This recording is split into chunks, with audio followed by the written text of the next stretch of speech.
Kami sangat bangga dengan setiap anggota jemaat di ICC Rosemead ini karena mereka memiliki hati yang mengasihi Tuhan dan roh yang menyala-nyala untuk melayani Tuhan.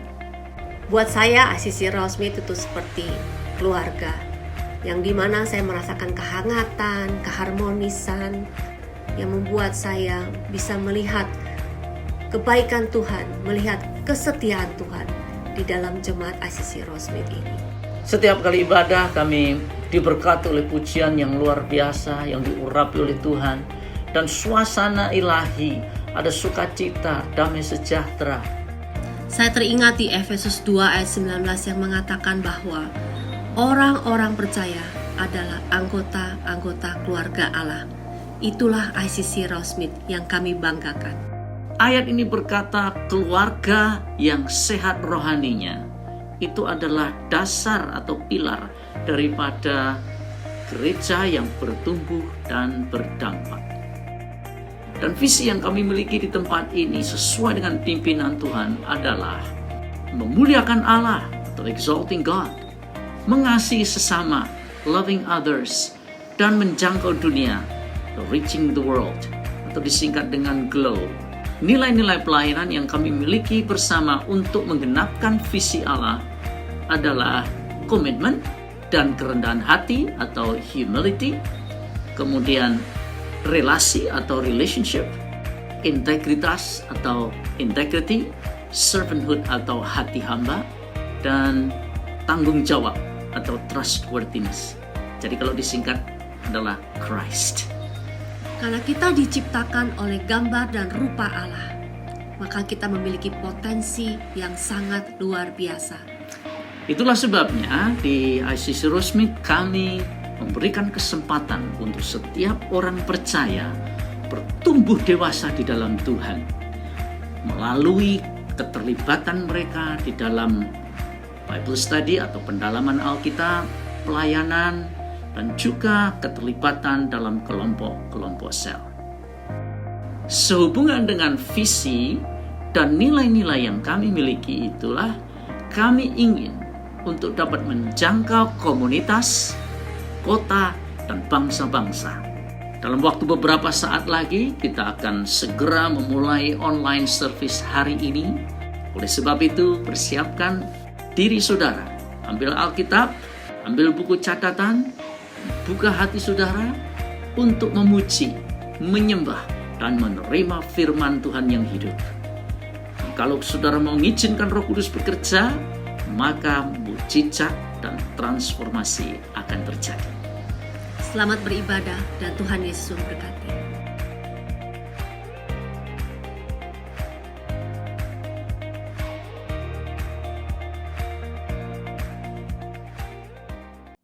Senang sekali bisa bertemu kembali bersama dengan Bapak, Ibu, saudara-saudari sekalian di kesempatan yang indah pada pagi hari ini. Mari kita mau sembah Dia, kita mau puji Dia, kita mau angkat pujian, sembah kita kepada Tuhan. Karena Dia Allah yang luar biasa, Dia Allah yang ajaib, Dia besar kuasanya, pelindung yang tetap kekal, dan Dia ada bersama-sama dengan kita dari dulu, sekarang, sampai selama-lamanya. Mari kita mengajak kita semua untuk memuji dan menyembah Tuhan, Allah kita di dalam nama Yesus Kristus Tuhan. Haleluya! Berjalanlah di depanku dan tuntutku di setiap langkahku. Ku kan selalu berharap padamu, sahabatku, Bapa dan Rajaku. Terimalah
Sebelum kami duduk diam untuk mendengarkan firman-Mu, kami mau membawa ya Tuhan segala keberadaan kami Tuhan dan menanggalkannya di bawah kaki-Mu.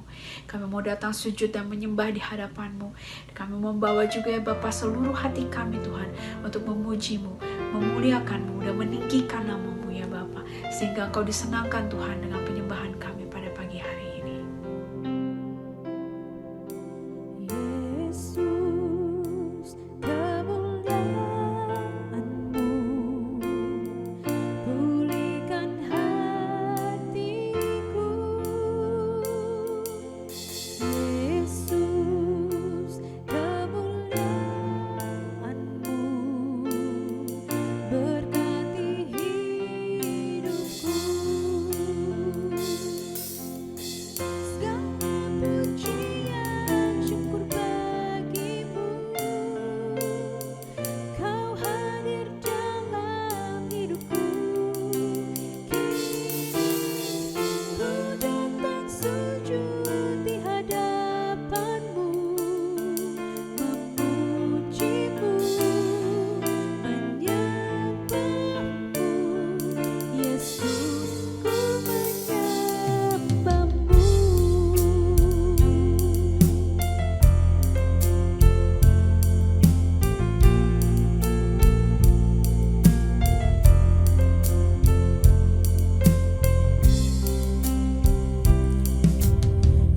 Yesus, kemuliaan-Mu pulihkan hatiku. Yesus, kemuliaan-Mu berkati hidupku. Yesus, kemuliaan-Mu pulihkan hatiku. Yesus, kemuliaan-Mu berkati hidupku. Segala pujian syukur bagimu, Kau hadir dalam hidupku. Kini ku datang sujud di hadapan-Mu, memuji-Mu, menyembah-Mu. Yesus, ku menyembah-Mu. Segala pujian syukur bagimu, Kau hadir dalam hidupku. Kini ku datang sujud di hadapan-Mu, memuji-Mu, menyembah-Mu.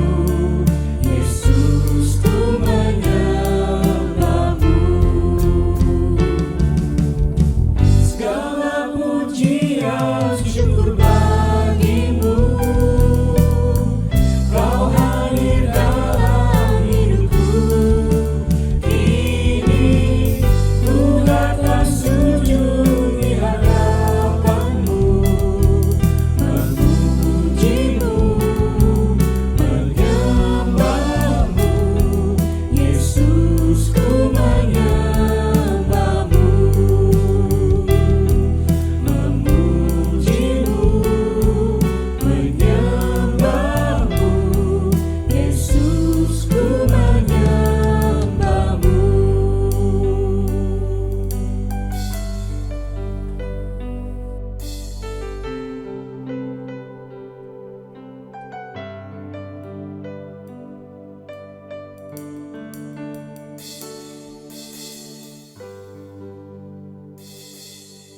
Selamat pagi bagi Anda yang mendengarkan kami dari Australia, untuk Anda yang di Amerika, dan untuk Anda yang di Indonesia. Good morning to all of you who are listening to us from Australia, in America, and also in Indonesia. Hari ini kita mau belajar sebuah topik yaitu mengenai penundaan ilahi. Today we want to talk about a topic called divine delay. Saudara, saya percaya kita semua pernah mengalami penundaan dari jawaban doa. Friends, I believe we all experience a delay to answers to our prayers. Banyak di antara kita yang tidak selalu tidak sabar untuk menunggu jawaban doa. Many of us probably impatient to wait for the answers to our prayer. Terkadang kita berhenti berdoa karena kita berpikir Tuhan tidak lagi mendengarkan doa saudara dan saya. Sometimes we even stop praying because we think that God no longer listen to our prayers. Saudara, apapun yang kita minta untuk Tuhan lakukan, Friends, whatever that we ask for God to do for us, apapun yang telah tertunda dalam hidup saudara dan saya, whatever is delayed in your life or mine, jika Tuhan berjanji untuk melakukannya, hal itu akan dilakukannya. if God promised that He'll do it, He will definitely gonna do it. Saudara, semakin besar penundaannya, Friends, the greater the delay, semakin besar kegembiraan kita ketika Tuhan membuktikan dirinya setia. the greater the joy when we find out that God is truly faithful. Kenapa saya katakan demikian, saudara? What do I mean by that? Saudara, di dalam Lukas 8 ayat 40 sampai ayat ke-56, sebuah peristiwa yang ditulis untuk supaya saudara dan saya belajar dari penundaan doa. We will learn from Luke 8 verse 40 to 56 so that we can learn about the divine delay of how prayer answer sometimes is delayed. Evan akan membacakan seluruhnya dan kita akan lanjutkan penjelasannya. I'm going to read from Luke chapter 8 verse 40 to 56. All right. Jesus raised a dead girl and heals a sick woman. Now when Jesus returned, a crowd welcomed him, for they were all expecting him. Then a man named Jairus, a synagogue leader, came and fell at Jesus' feet, pleading with him to come to his house, because his only daughter, a girl of about 12, was dying. As Jesus was on his way, the crowds almost crushed him, and a woman was there who had been subject to bleeding for 12 years, but no one could heal her. She came up behind him and touched the edge of his cloak, and immediately her bleeding stopped. "Who touched me?" Jesus asked. When they all denied it, Peter said, "Master, the people are crowding and pressing against you." But Jesus said, "Someone touched me. I know that power has gone out from me." Then the woman, seeing that she could not go unnoticed, came trembling and fell at his feet. In the presence of all the people, she told why she had touched him and how she had been instantly healed. Then he said to her, "Daughter, your faith has healed you. Go in peace." While Jesus was still speaking, someone came from the house of Jairus, the synagogue leader. "Your daughter is dead," he said. "Don't bother the teacher anymore." Hearing this, Jesus said to Jairus, "Don't be afraid, just believe, and she will be healed." Yes. Saudara, saya ceritakan sedikit latar belakangnya. Friends, I'm going to tell you a little bit about the background of this story. Yesus bersama dengan murid-muridnya baru saja menyeberangi Danau Galilea. So Jesus has just crossed the lake, the Sea of Galilee. Di tengah-tengah perjalanan mereka terjadilah badai besar yang mana badai tersebut dihentikan oleh Yesus dengan hanya satu kata saja. So in the middle of their journey, there was a great storm which was calmed by Jesus with only one word. Ketika mereka mendarat di sisi lain Danau Galilea, mereka bertemu dengan seorang laki-laki yang darinya Yesus mengusir banyak setan. So when they landed on the other side of the Sea of Galilee, they met a man from whom Jesus cast out many demons. Setelah itu, Yesus mengajar di tepi pantai Galilea. After that, Jesus taught by the beach in Galilee. Nah, dari sekian banyak orang yang datang mendengarkan pengajarannya pada hari itu, Of the many people who came to hear his teaching that day, saya yakin ada sekian banyak orang yang datang karena mereka telah mendengar kesaksian tentang pelepasan seorang lelaki yang kerasukan setan. I'm sure that there were many of them who came because they heard about how Jesus cast out the man from the demons. Di tengah-tengah peristiwa inilah Yairus, kepala rumah ibadat, datang dan memohon kepada Yesus supaya Yesus datang ke rumahnya dan menumpangkan tangan atas putrinya sehingga putrinya dapat disembuhkan. So it was in the midst of all of these events that Jairus, the head of the synagogue, came and begged Jesus to come and lay his hands on his critical daughter. Setelah Yairus bertemu dengan Yesus, saudara, ada beberapa rintangan yang menghalangi kedatangan Yesus ke rumahnya. After Jairus found Jesus, however, there were several obstacles that prevented Jesus from coming to his house. Yang pertama dikatakan ada kerumunan besar orang yang tampaknya tidak bisa diatur. So the number one, there was a large presence of seemingly unruly crowd Yang mendesak Yesus sehingga menghambat perjalanan Yesus ke rumah Yairus. they were pressing against Jesus and therefore hampering Jesus' journey to Jairus' house. Lukas mengatakan dalam perjalanan ke situ, Yesus didesak-desak orang banyak. Luke even wrote, as Jesus was on his way, the crowds almost crushed him. Dalam beberapa peristiwa dikatakan bukan suatu hal yang mudah untuk bertemu dengan Tuhan Yesus. In several events, it was mentioned that it was not an easy task to meet Jesus. Di awal kejadian ini dikatakan bahwa ibu dan saudara-saudara lelaki Yesus tidak bisa bertemu dengan Yesus karena dihalangi kerumunan orang banyak. At the beginning of this event, it was even mentioned that Jesus' mother and brother could not meet Jesus because they were blocked by the crowds. Yang kedua, saudara, kenapa kedatangan Yesus ini, perjalanan Yesus terhambat? Yang kedua, dalam kejadian ini saya yakin ada banyak kerumunan orang yang sedang membuka jalan bagi Jairus dan Yesus untuk mereka bisa cepat datang tiba di rumah Jairus. The second cause of the delay is that I'm pretty sure that during this incident, there are some part of the crowd that was trying to pave the way so that Jesus can go to Jairus' house. Tetapi tiba-tiba ada seorang wanita yang namanya sama sekali tidak disebut, yang sudah mengalami pendarahan selama 12 tahun, datang menyelinap. But suddenly there was a woman whose name was not even mentioned, who had been bleeding for 12 years and came and sneaked. Tentu bukanlah hal yang mudah bagi wanita ini untuk melewati kerumunan orang banyak demi bertemu dengan Tuhan Yesus. It must not be an easy task for these women to go through the crowds to meet Jesus. Apalagi keadaannya semakin memburuk, saudara. Markus menuliskan keadaan wanita ini semakin memburuk. So, moreover, things actually got worse for the women. Her condition is not getting better. Akhirnya wanita ini dari belakang mencapai Yesus dan kemudian dia menjamah ujung jubahnya. Namun tidak seorang pun yang tahu. But finally, the woman from behind reached Jesus and then she touched him on his garment, but no one knew. Kesembuhan ini terjadi secara instan, tetapi apa yang terjadi selanjutnya yang menyita waktu.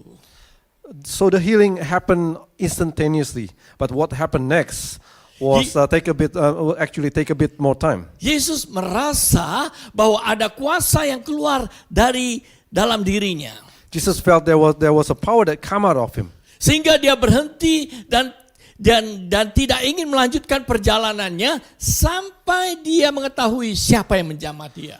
So he stopped and he did not continue his journey until he found out who touched him. Saudara, semua ini memakan waktu yang membahayakan nyawa putri Yairus. So all of these take times which actually put Jairus' daughter in danger. Pernahkah kita bertanya mengapa Yesus meluangkan waktu untuk mencoba identifikasikan orang yang menyentuh dia? Have you ever wondered why Jesus took the time to try to identify this person who touched him?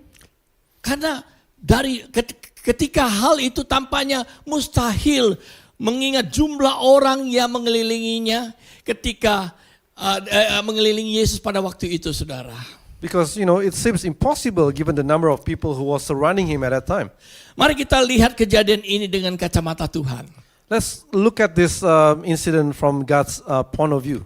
Saudara, Injil Markus dan Injil Markus dan Lukas mengatakan bahwa keadaan putri Yairus ini sudah sangat kritis. So the Gospel of Mark and Luke tell us that that Jairus' daughter was in a very critical condition. Matius menuliskan bahwa wanita ini sudah mati sebenarnya. So Matthew even wrote that this daughter was already dead. Nah, saat wanita ini menyentuh jubah Yesus, perhatikan saudara, So when this lady touches Jesus' cloak, dia mengalami kesembuhannya secara instan. she received instant healing. Tidak diragukan lagi, dia bermaksud untuk tidak menarik perhatian orang lain. So she didn't want to attract other people's attention. Sebisa mungkin dia membiarkan Yesus lewat dan dia pun kembali ke rumahnya. So she just wanted to let Jesus pass so that she can return back to her home. Namun Yesus tidak membiarkan hal itu terjadi. However, Jesus did not allow that to happen. Yesus berhenti dan bertanya siapa yang telah menyentuh dia. He stopped and asked, who had touched him? Yesus ingin tahu siapa yang menjamah dia ketika ratusan orang berdesakan mengelilingi dia. So Jesus wanted to know who was touching him when hundreds of people were crowding around him. Lalu Petrus yang menjadi juru bicara mereka, dia berkata, "Guru, orang banyak mengerumuni dan mendesak engkau." Then Peter, as their spokesman, said, Master, the people are crowding and pressing against you. Namun Yesus tidak menyerah, saudara. But Jesus didn't give up. Dia tidak membiarkan kejadian ini berlalu begitu saja. He didn't just let this incident just pass by. Meskipun para murid-muridnya protes. Although his disciples were protesting a little bit. Awalnya wanita tersebut tidak berani mengaku kalau dia telah menyentuh Yesus. Initially the woman did not dare to admit that she had touched Jesus. Tapi akhirnya wanita tersebut menyadari bahwa dia harus mengaku. But finally the woman realized that she had to confess. Dengan ketakutan dia datang kepada Yesus dan di mana dia tersungkur di depan kaki Yesus. So terrified she came to Jesus where she fell at his feet. Di hadapan orang banyak, wanita ini memberikan kesaksian mengapa dia menyentuh Yesus dan bagaimana Yesus menyembuhkannya. So in front of the crowd, she bore witness why she touched Jesus and how Jesus healed her. Setelah itu saudara, Yesus berkata kepada wanita tersebut. Then Jesus said to the women, Di dalam "Daughter," Lukas 8 ayat 48 saudara. so in Luke 8 verse 48, Hai anakku, imanmu telah menyelamatkan engkau. It Pergilah dengan selamat. it says, "Daughter, your faith has healed you. Go in peace." Mengapa Yesus berhenti sehingga dia menunda untuk tiba di rumah Yairus hanya untuk mengetahui siapa yang telah menyentuh dia? So why did Jesus stop? And in doing so, he delayed his arrival at Jairus' house only to find out who had touched him. Saudara, perhatikan kalimat yang singkat yang telah disampaikan Yesus kepada wanita tersebut. Let's pay attention to the short sentence Jesus delivered to the women. Hai anakku, imanmu telah menyelamatkan engkau dan pergilah dengan selamat. Daughter, your faith has healed you. Go in peace. Dari sini saya renungkan dua hal, saudara. So from here, I realized two things. Yang pertama, Yesus tidak mengizinkan wanita tersebut memperoleh kesembuhan second class. So the first one is that Jesus did not allow the women to have a second class healing.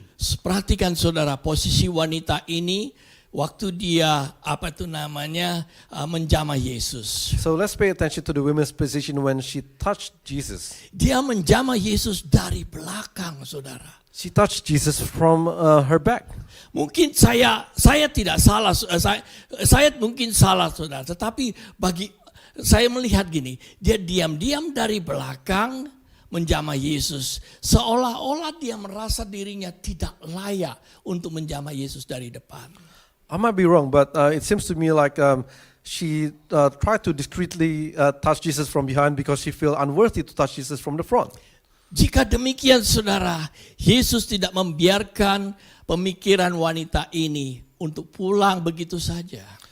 If that is so, Jesus did not allow these women to have such thought to dwell in her. Ini yang saya salut dari Tuhan, saudara. This is what I really, really respect about God. Dia ingin bertemu dengan wanita yang menjamah dia. He wanted to meet the woman that touched him. Dia ingin wanita itu menatap wajahnya. He wanted her to be able to see him face to face. Yesus ingin wanita ini tidak mengalami second class miracle, saudara. Jesus didn't want that woman to experience second class miracle. Oleh sebab itu Yesus mengatakan kepada wanita tersebut, pergilah dengan damai. And that's why Jesus said to the women, go in peace. Artinya wanita ini boleh pergi dengan damai sejahtera. This means that these women can return home without any guilt. Yesus tidak ingin wanita ini pergi dengan perasaan bersalah karena mencuri kesembuhan. Jesus did not want these women to leave feeling guilty for stealing a healing from him. Yesus ingin mengatakan kepada wanita ini bahwa iman dia telah menyelamatkannya. Jesus wanted to say to the women that her faith has healed her. Saudara, berapa sering kita merasa bersalah kalau kita melakukan sesuatu kadangkala karena kita punya satu kelemahan. How many of us feel guilty when we are doing something because we have weaknesses in our life? Waktu Yesus menyembuhkan wanita ini, dia bukan hanya menyembuhkan physically, tapi emotionally juga dia sembuhkan, saudara. When Jesus healed this woman, he did not only heal her physically but also emotionally. Dia tidak membiarkan wanita ini pulang dengan merasa bersalah karena mencuri kesembuhan. He did not let this woman to go home feeling guilty for stealing the healing. Tetapi dia ingin wanita ini pulih semuanya, saudara. But he want this woman to be fully healed. Ingat saudara, saudara dan saya masih punya kelemahan, saudara. Remember, friends, that you and I still have our weaknesses. Tapi kita tidak boleh punya rasa bersalah kalau kita melakukan sebuah kesalahan karena itu kelemahan saudara. But we must not feel guilty when we do something and it's being hampered by our weaknesses. Saudara datang kepada Yesus, katakan, Tuhan ampuni aku. Come to Jesus and say, Jesus, forgive me. Saya percaya kebenaran, kuasa kebenarannya dan kuasa kasihnya bisa menyempurnakan kehidupan saudara dan saya. I believe His truth and His grace will be able to make us whole again. Dia bisa membebaskan kita dari rasa guilty, bersalah, saudara. He can free us from our guilty feeling. Seperti wanita tersebut, dia izinkan untuk pergi tanpa rasa bersalah. Just like how He had allowed these women to go in peace without any feeling of guilt. Yang kedua, Yesus mengizinkan supaya iman wanita ini diketahui orang lain. The second point is that Jesus allowed the women's faith to be made public. Saudara, waktu dia datang ke rumah Yairus, saudara, waktu dia menyembuhkan anak Yairus, dia berkata kepada mereka di dalam rumah itu, kepada keluarga orang tua Yairus, jangan kasih tahu, jangan beritahu kepada mereka. Dikatakan nih, Yesus melarang mereka untuk memberitahukan siapapun juga apa yang terjadi. So when Jesus came to Jairus' house to heal his daughter, he actually gathered Jairus' family and said not to tell anyone of what happened when Jesus healed the little girl. Kenapa Yesus membiarkan iman wanita tersebut diketahui orang lain, sementara kesembuhan anak Yairus dilarang Yesus untuk diberitahukan secara publik? But why did Jesus, actually insisted so that this women's faith being known to the public, while he want Jairus' girl's healing to be made hidden from the public? Mungkin saya tahu kenapa, saudara. Maybe I know why. Sebenarnya bukan mujizat yang Yesus ingin beritahukan secara publik, tetapi iman wanita itu, saudara. So actually it was not the miracle that Jesus wanted to tell the public, but it was the women's faith. Perhatikan, iman Jairus itu sudah jelas. Dia datang di hadapan kaki Yesus dan dia berlutut, dia memohon kepada Yesus untuk menyembuhkan anaknya. You see, Jairus' faith was very clear as he fell before Jesus and asked him to come to his house. Sedangkan wanita ini menjangkau Yesus dengan imannya dari belakang. Meanwhile, this woman reached out to Jesus with her faith, but do it discreetly from behind. Jadi Yesus tidak mengizinkan iman wanita ini tersembunyi tanpa diketahui orang lain. So Jesus did not allow this woman's faith to be hidden, unnoticed from everyone. Dia ingin mengatakan kepada wanita ini di depan secara publicly bahwa imannya telah menyelamatkan dia. He wanted to proclaim to the women in front of the public that her faith has saved her. Saudara, Roma 10 ayat 9 dan 11 Paulus mengatakan kepada jemaat di Roma. So in Romans chapter 10 verse 9 to 11, Paul says this to the congregation in Rome. Saya bacakan bahasa Indonesianya terlebih dahulu.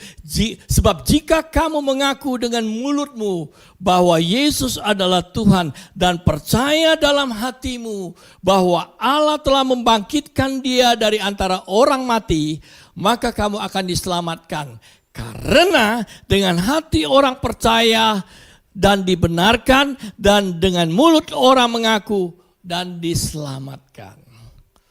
So if you declare with your mouth Jesus is Lord and believe in your heart that God raised him from the dead, you will be saved. For it is with your heart that you believe and are justified, and it is with your mouth that you profess your faith and are saved. Saudara, dari kejadian wanita ini, iman tidak bisa dikategorikan sebagai hal pribadi seperti yang dipikirkan banyak orang. So from the example of this woman's healing, faith cannot be categorized as a private matter. Betapa sering saya mendengar orang mengatakan, iman saya adalah hal yang sangat pribadi. Often I heard that people say, my faith is a very personal thing. Iman di dalam Kristus bukanlah hal pribadi, saudara. Faith in Christ is not a private matter. Yesus sendiri berkata bahwa iman wanita inilah yang menyembuhkan dia. Jesus himself said that it was the woman's faith that healed her. Jadi sebenarnya Yesus ingin agar orang lain juga mendengar akan iman wanita ini. So actually Jesus wanted others to also hear about this woman's faith. Oleh sebab itu Yesus menolak untuk melanjutkan perjalanannya tanpa terlebih dahulu mendengarkan pengakuan iman dari wanita itu. And that's why Jesus refused to continue his journey without first hearing the women's confession of faith. Saudara, berapa banyak di antara kita yang tidak berani mengaku iman kita di hadapan partner usaha kita atau teman sekerja kita. How many of us are fearful of confessing our faith in front of our business partner or in front of our colleagues? Iman di dalam Kristus bukanlah hal yang pribadi, saudara. Faith in Jesus is not a private matter, friends. Kita harus share kepada orang lain. We have to share it with others. Setelah wanita itu pergi, seorang utusan dari rumah Yairus datang. After the woman left, a messenger from Jairus' house came. Gadis itu telah meninggal, tidak perlu lagi merepotkan guru. The girl has died, he said. There is no need to trouble the teacher anymore. Lalu Yesus berkata kepada Jairus, saudara.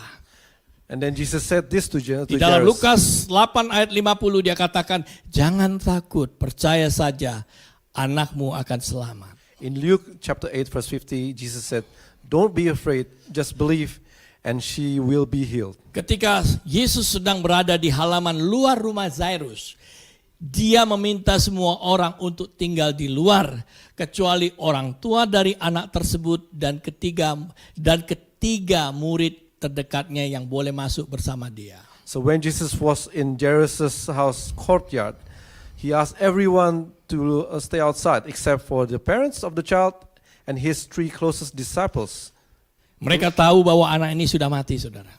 They all know that this girl is dead. Lalu Yesus memegang tangan anak itu dan memerintahkannya untuk bangkit, saudara. Then Jesus took the girl's hand and commanded her to rise up. Anak ini bangkit kembali. And she did. She rose up. Izinkan saya summary cerita ini, saudara. So allow me to summarize this story. Ada 2 keajaiban yang terjadi dalam peristiwa ini. There are 2 miracles that happened in this incident. Keduanya saling berkaitan. So the 2 of them are related. Izinkan saya untuk memberikan 2 perspektif dalam peristiwa ini. allow me to provide you with two perspectives about this event. Saudara, penundaan ilahi adalah sebuah berkat. So the first point is that the divine delay is a blessing. Karena Tuhan ingin memberkati saudara dan saya untuk mengalami peristiwa yang lebih besar lagi, saudara. That is because God want to bless us in a greater way than we have asked Dia for. ingin memberikan lebih dari apa yang kita minta. He want to give us more than what we have asked for. Perhatikan penundaan ilahi yang terjadi dalam peristiwa ini merupakan keputusan dan tindakan dari Tuhan sendiri. You know, pay attention to this. The divine delay which had occurred in this event was a decision by God and an action from God Himself. Jadi bukan tindakan dari wanita tersebut yang memperlambat kedatangan Yesus ke rumah Zairus. So it was not the woman's action that slowed Jesus down, Tetapi keputusan Yesus sendiri, saudara. but it was His own decision. Jadi wanita tersebut tidak mengakibatkan penundaan, tetapi Yesus sendiri yang memutuskan kejadian itu, saudara. So that woman did not cause Jesus delay, but rather Jesus was the one who delayed His arrival Himself. Suatu penundaan ilahi dikarenakan oleh Tuhan. Efek penundaan tersebut adalah berkat, saudara. A delay that was caused by God, the effect of that delay was a blessing. Penundaan peristiwa ini menjadi berkat bagi wanita tersebut dan bagi keluarga Yairus. This delay was a blessing not only for the women but also for Jairus' family. Sama peristiwa pada waktu Lazarus mati, saudara. This is just like Jesus' delay in going to Lazarus' house. Ketika Yesus mendengar kabar Lazarus sedang dalam keadaan kritis, dia sengaja tinggal beberapa hari lagi di kota di mana dia tinggal pada waktu itu. When Jesus heard that Lazarus was in a critical condition, he actually stayed at his place for a couple more days. Akibat penundaan tersebut, Yesus datang bukan untuk menyembuhkan Lazarus, tetapi untuk membangkitkan Lazarus dari kematiannya. As a result of Jesus' decision to delay his arrival, not only he healed Lazarus, but he actually resurrected him. Akibat penundaan, Yesus datang ke rumah Zairus untuk membangkitkan anaknya. So as a consequence of Jesus' delay, he actually ended up raising her from the dead. Saudara, saya yakin setiap kita mengalami penundaan dari jawaban doa. Friends, I believe we all have experienced the delay to the answer of our prayers. Banyak di antara kita yang selalu tidak bersabar untuk menunggu jawaban doa. Many of us are probably impatient to wait for the answers of our Terkadang prayer. kita berhenti berdoa karena kita berpikir Tuhan tidak lagi mendengarkan doa saudara dan saya. Sometimes we stop praying because we think that God no longer listens to our prayers. Perhatikan hari ini, apapun yang pernah Anda doakan untuk supaya Tuhan menjawab doa Anda, percayalah penundaan itu memang sengaja Tuhan lakukan. Pay attention to this. Whatever that we ask God, even if it's been delayed, let us believe that when God promised to do it, He will keep His promise. Semakin besar penundaannya, semakin besar kegembiraan kita ketika Tuhan membuktikan dirinya setia. The greater the delay, the greater of our joy when God proved Himself faithful. Bagian yang kedua, saudara, apa yang kita belajar hari ini? The second point of what we learned today, penundaan ilahi menunjukkan bahwa harapan adalah produk dari iman. so divine delay shows that hope is a product of faith. Bukan iman adalah produk dari harapan, saudara. And it's not the other way around. It's not that faith is not a product of hope. Peristiwa ini ditulis oleh Injil Lukas menggambarkan bahwa iman yang Alkitabiah, perhatikan, iman yang Alkitabiah atau biblical faith adalah ketika semua harapan manusia telah hilang. The divine delay written in this Gospel of Luke illustrates the fact that biblical faith is when all human hope has been lost. Saudara, sang utusan datang melaporkan kepada Yairus, Gad anakmu telah mati, nggak usah lagi menyusahkan guru. When the messenger came to Jairus to report about his daughter's death and said not to bother the teacher again, Hal itu menggambarkan kalau mereka sudah nggak punya harapan lagi. this shows that they no longer have any hope. Tapi di sini Yesus menunjukkan bahwa saudara dan saya harus memiliki biblical faith, iman yang alkitabiah ketika semua pengharapan pilihan kita sudah hilang sama sekali. But in here, Jesus shows us that we must have biblical faith when all hope is lost. Saudara, banyak orang Kristen yang diajarkan iman yang salah. Many Christians are being taught the wrong kind of faith. Salah satunya kalau saudara mengenal istilah positive mental attitude atau berpikir positif. Some of you probably heard of the word positive mental attitude or positive thinking. Sepertinya itu iman, saudara. It seems like a faith, Sebuah prinsip yang kelihatannya sangat relevan dengan firman Tuhan. a principle that seems to be relevant to the Word of God. Perhatikan saudara, positive mental attitude atau berpikir positif itu adalah optimisme manusia yang berdasarkan peluang atau possibility, saudara. So positive mental attitude or positive thinking is a human optimism based on possibility. Yang selalu saudara bisa percaya pasti ada peluang buat kita, ada possibility.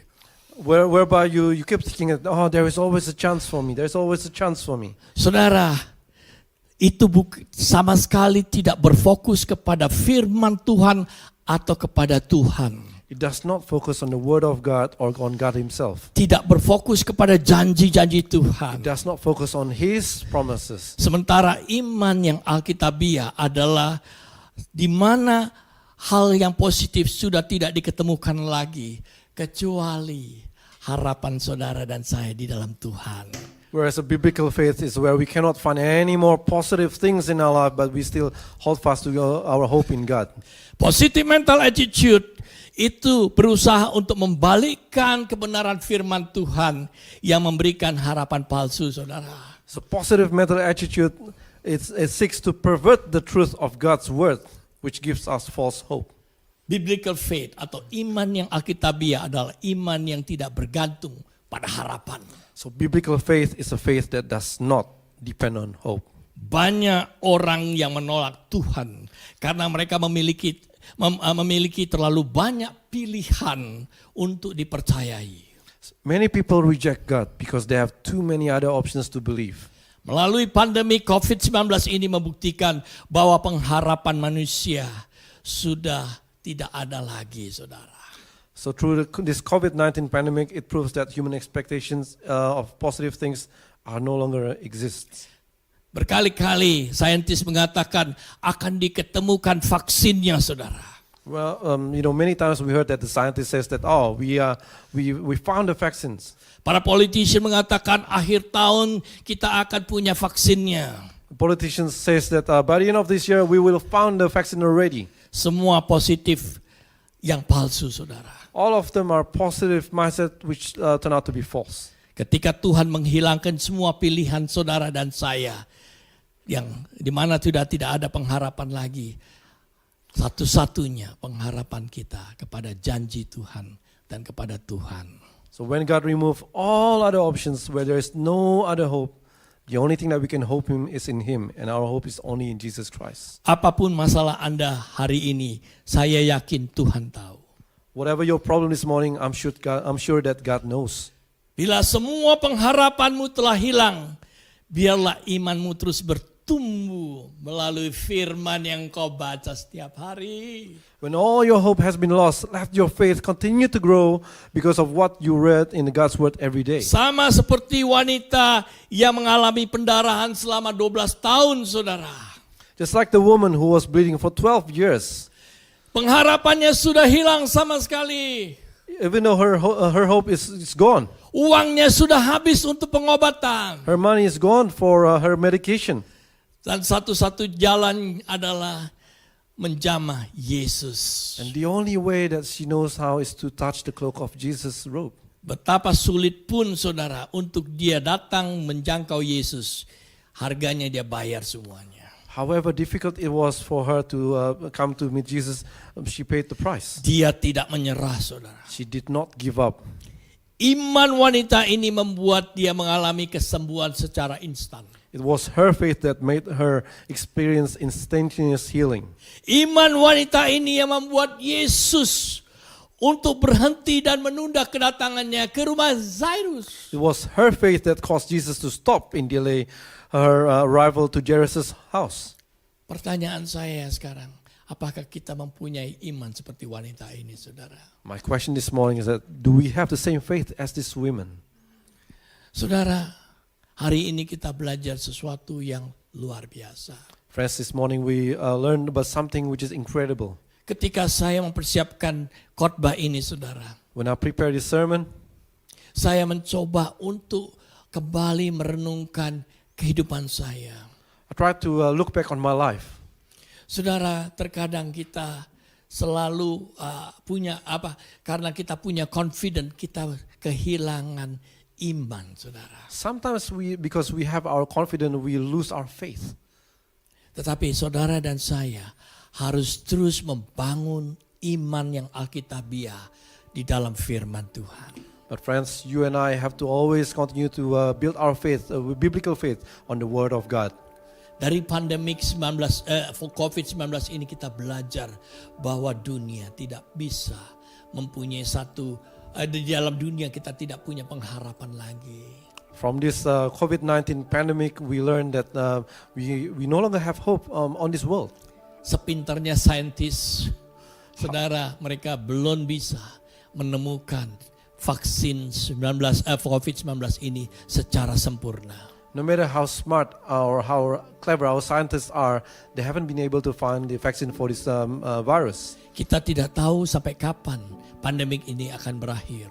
We don't know how long this pandemic is going to stay here for. Tapi saya mau supaya saudara dan saya di tengah-tengah tidak ada pengharapan lagi, kita berharap kepada Tuhan. But I want so that you and I, in the midst of our hopelessness, to keep our hope on God. Mari kita berdoa. Let us pray. Bapak, terima kasih untuk firman-Mu pagi hari ini. Father God, thank you for your word this morning. Biarlah melalui peristiwa wanita dan anak dari keluarga Zairus ini, kami belajar untuk memiliki iman di tengah-tengah tidak ada lagi pengharapan, saudara. May we learn from this women's story and also Jairus' daughter's story. We learn how we can hope in the midst of our hopelessness. Berkati kami Tuhan. Bless us, O Lord. Apapun masalah kami hari ini, Engkau yang tahu. Whatever our problem today, only you know. Izinkan kami mengalami mujizat di tengah-tengah pandemik seperti ini. Let us experience your miracle in the midst of this pandemic. Karena bagimu tidak ada yang mustahil. Because for you, there is nothing which is impossible. Siapapun mereka Tuhan, hari ini yang mendengarkan firman-Mu, Engkau jamah mereka. Whoever they are that listen to your word this morning, touch them, Lord. Hamba memberkati mereka dalam nama The Yesus. servant bless them in the name of Jesus. Amin. Amen. Amin. Amen. Tuhan memberkati Anda. God bless you all. Mari saudaraku, kita persiapkan hati kita untuk mengambil perjamuan kudus pada pagi hari ini. Percaya bahwa firman Tuhan yang telah disampaikan oleh hambanya memberikan kita kekuatan bahwa kalau jawaban Tuhan itu terlambat, tidak berarti Tuhan tidak menjawab. Namun kita harus yakin bahwa waktu Tuhan adalah waktu yang paling tepat. Mari kita angkat roti di tangan kanan kita. Kita akan bersama-sama berdoa sebelum kita mengambil bagian. Tuhan Yesus, terima kasih untuk firman pada pagi hari ini yang memberikan kepada kami kekuatan bahwa waktu-Mu selalu tepat. Firman Tuhan berkata di dalam 1 Korintus pasal yang ke-11 ayat 23, di mana dikatakan, apa yang telah kuterima itu aku teruskan kepadamu, yaitu pada waktu malam sebelum Yesus diserahkan, dia mengambil roti dan mengucap syukur atasnya, dipecah-pecahkannya dan berkata, inilah tubuhku yang dipecah-pecahkan bagi kamu, makanlah sebagai peringatan akan aku. Mari kita makan dengan penuh pengucapan syukur. Terima kasih Tuhan untuk pengorbanan.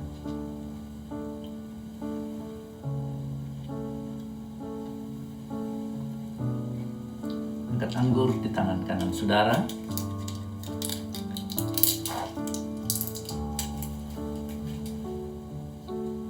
Demikian juga dia mengambil cawan sesudah makan dan berkata, minumlah, inilah darahku yang telah ditumpahkan bagi kamu untuk pengampunan dosa. Mari kita mengucap syukur untuk darah Yesus yang telah dicurahkan bagi kita, mengampuni segala dosa kita dan menyucikan kita, melayakkan kita untuk hidup di dalam hadirat-Nya senantiasa. Tuhan Yesus, terima kasih buat darah-Mu yang tercurah bagi kami, menguduskan kami, yang mengampuni kami, yang melayakkan kami untuk senantiasa hidup di dalam hadirat-Mu, menyenangkan hati-Mu, memuji dan memuliakan Engkau. Terima kasih Tuhan, dalam nama Yesus kami mengucap syukur. Mari kita minum. Haleluya, puji nama Tuhan.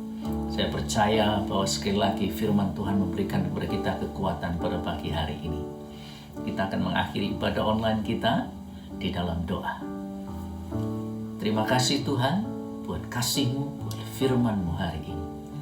Biar damai sejahtera Allah, kasih yang di dalam Yesus Kristus dan persekutuan yang manis menguasai, memenuhi hati dan hidup kita dari hari ini sampai Yesus datang kembali. Maranatha. Semua yang mengasihi Tuhan katakan amin.